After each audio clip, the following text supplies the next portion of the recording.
Down at the bottom of the garden, among the birds and the bees, a little lot of little people they call the Poddington bees. There's creepy, black-eyed bee and lovely.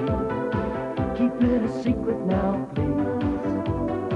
They're zippy, happy, and they're sweetly, and all the Poddington bees, the Poddington bees.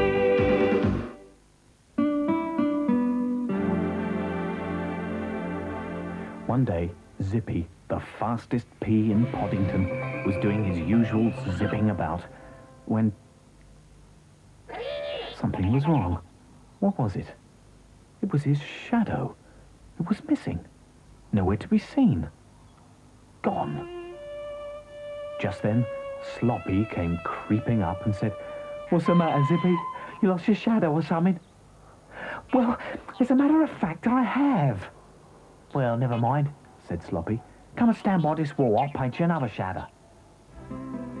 So Zippy did as he was told, while Sloppy, with a few daubs and slops of black paint, first painted his outline, then proceeded to fill it in. Zippy was very impressed, so he thanked Sloppy and zipped off. But the painted shadow was left behind.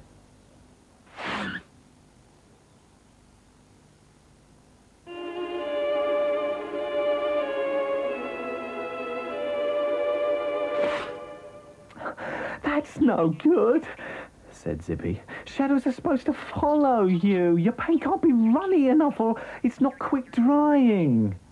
Sloppy said, "I must have been a still life. What you needed was an action painter." "Well, I'll just have to find my old shadow," said Zippy. So off he went again, zipping around Poddington.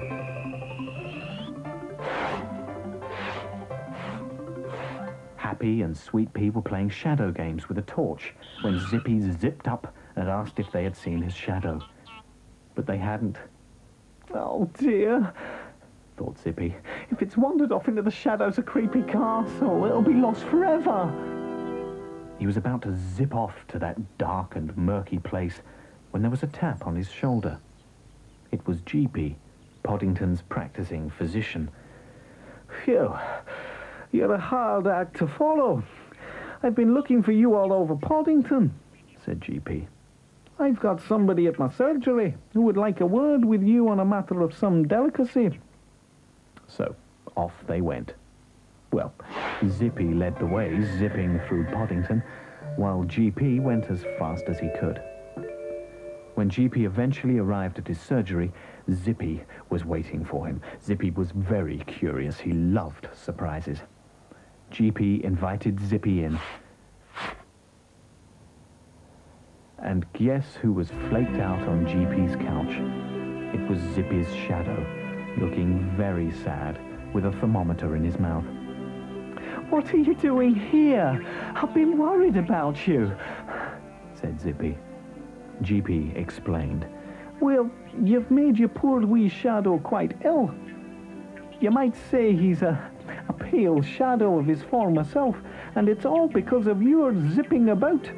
The poor wee thing's exhausted just trying to keep up with you. If you want to remain attached to your shadow, you'll just have to slow down a bit so that he can keep up with you." Zippy did not like the idea of slowing down, but he liked running around without his shadow even less. So he and his shadow shook hands. But just as they were about to be reunited, GP said, "Just wait a minute. Can I have my thermometer back, please?"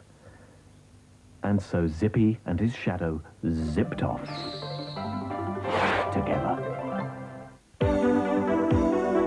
Down at the bottom of the garden, among the birds and the bees, a little lot of little people they call the Poddington bees.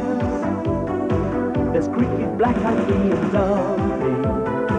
Keep it a secret now, please. They're zippy, happy, and they're sweetly, and all the Poddington bees, the Poddington bees.